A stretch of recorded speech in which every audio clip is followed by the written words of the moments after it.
Hi everyone, and welcome. My name's Melanie, director of Reclaim the Frame, the UK's campaign for gender justice in cinema, and we are thrilled to be here today with Yvett Merino.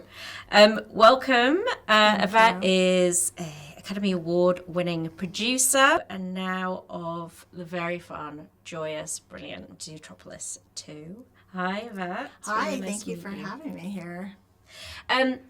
So I promise we're going to get onto Zootropolis 2 in a moment, but I just want to take a step back and just ask about your journey into producing, because it's not a straightforward, linear, the usual story in producing. So please, if you could share with us briefly. That's true. I often tell people I took the scenic route around, not the direct route. And I started at Disney Animation almost 30 years ago. And so I started temping around, and I ended up with a temp job at Disney Animation. And I was there for about 3 months and got to know the recruitment team. I was fortunate they were sitting right next to me, so we became friends. And when that temp assignment ended, I was fortunate enough to get another job. I started off as an assistant in technology, just doing schedules and answering phones for the managers there, and I figured I'd maybe spend about 5 years there, kind of see where it takes me. And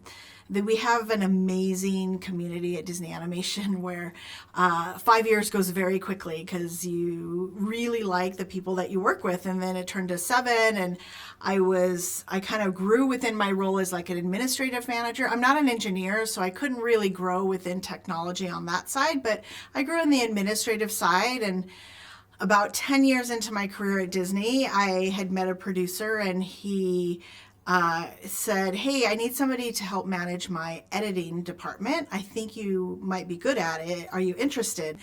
And really within 6 months of me doing that job, I was like, oh my gosh, this is what I could do. And I could do this for the rest of my life. And so, because really it gave me everything that I loved about working with artists, working in a structure, or creating structure out of chaos is what I love to do, and really helping to make these films get made. So from there, I was a production supervisor for a while. Then I got promoted to production manager, where I first worked on Big Hero 6 and Moana.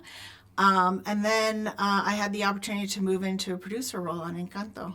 Amazing. And we're going to come back to I guess how you've kind of drawn on all of those kind of skills and background and that kind of community at Disney Animation.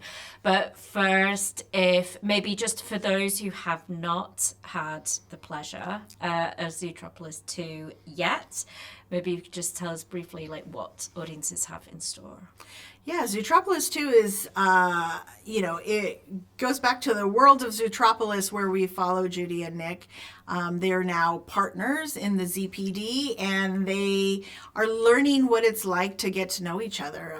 They were only together for about 48 hours in the first film, and so in this film we see that partnership kind of grow, and where they kind of maybe get to a point where they realize they kind of look at the whole thing, the way they see the world is a little different. So you touch on this message of difference, and I mean, it's such a kind of beautiful message that runs throughout the film, which is this idea of how we all bring different perspectives, and how as a society we're all stronger for our differences. And in the film, we see this play out in the teamwork between Judy and Nick, exactly as you say, between the central characters. So I wonder if you can speak a bit to the kind of your approach in kind of embedding that message in a family film for all. When we first started talking about Zootropolis 2, we wanted to really continue the topics that carried on from the first film. In the first film, we talked about bias and stereotype, and what is ultimately going a little deeper in that conversation, and ultimately it came to differences. And so really focusing, and then we also knew we wanted to focus on this relationship between Judy and Nick, because we love them from the first film. And so that was always kind of what we had in mind as we were building the story. Now, these films take 4 to 5 years to make, and the story goes on many different iterations and many different paths, but really we always came back to focusing on the characters and really talking about their differences. I guess to kind of extend that to the team working behind the scenes, you know, you referred to earlier to this kind of incredible like community that you've got at Disney Animation. Yeah, and I guess I wonder if there, how this kind of theme of, you know, differences make us stronger, and especially when we come together, and how everybody's bringing their different like perspectives and lived experience to how they view the world. Tell us a bit about assembling a team that bring together those different perspectives. Yeah, very early on, you know, we are starting to create our team and bringing our leadership on. And one of the things we always talked about is wanting to make sure that we had voices that came from everywhere. Yeah. I'll get back to the film, but on a side note, there is a wall at Disney Animation. It's one of my favorite walls, and it's a map of the world. And artists will come. Anyone who works in Disney Animation will come. They can take a little flag, write their name on it, and put a pin where they are from the world. So I love staring at that wall because it reminds us that, you know, we have people from all over the world, and we're making these films that will go everywhere. And so in creating our team, we wanted to make sure that we had the ability to hear different voices and, you know, and gave everyone like the expectation, set up the expectations. We expect them to push back and to, you know, make sure that we're thinking of all different areas. One of the things that we did on this film is part of our process is screening our film in storyboards throughout the process. And one of the things that we did differently on this film is that we screened the film for the entire studio. We have about 1,200 people who work in our studio, and we screened it for everyone. And then we have a process where they can actually send in their notes and it's very important to us because they're not living in it day to day. They're, you know, doing their own jobs and their own responsibilities, but they come and see the film and they're able to write in notes, and those notes get like kind of compiled by our development department. So there's no, we as the filmmakers have to listen to kind of just the raw data that comes out and saying, hey, a big percentage of people who saw this film feel like we're missing this, or we don't quite understand what this storyline is. And so having that process of feedback that comes in really helped us build this story. That's incredible. I love that. It is a very special thing that we do there. And screening the film, you know, is always a nerve-wracking time because you're putting it, you know, you've been working in this edit room and story room for so long, and you're putting it up to show the studio. But it is always, you know, it's nerve-wracking because you're like, okay, here you go.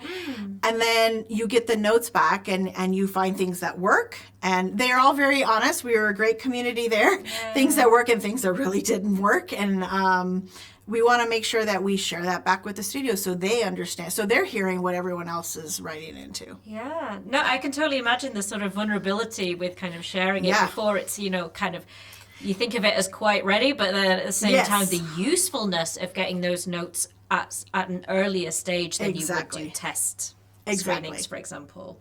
Brilliant. You know, your role in overseeing all of this, I'm thinking from the research to, you know, into sort of the animal kingdom, you know, through to the screenplay, through to the animation. It's a huge project.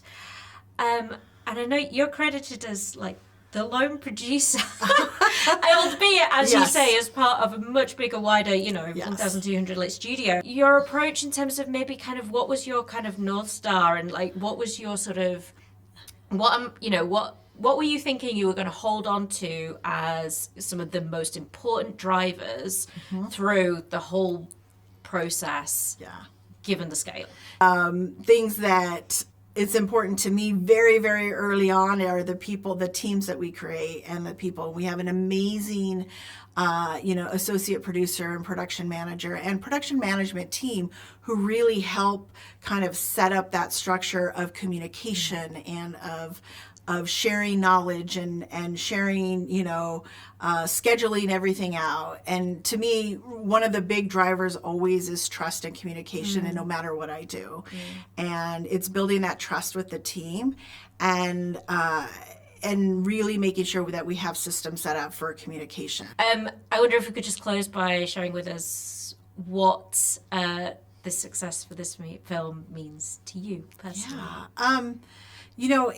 It really is exciting that everybody's work is being seen. I have the role that I get to represent the whole crew in all of this, and so the BAFTA nomination and the Oscar nomination really mean that we are the work that all of these artists put into this is being seen and being recognized by other filmmakers.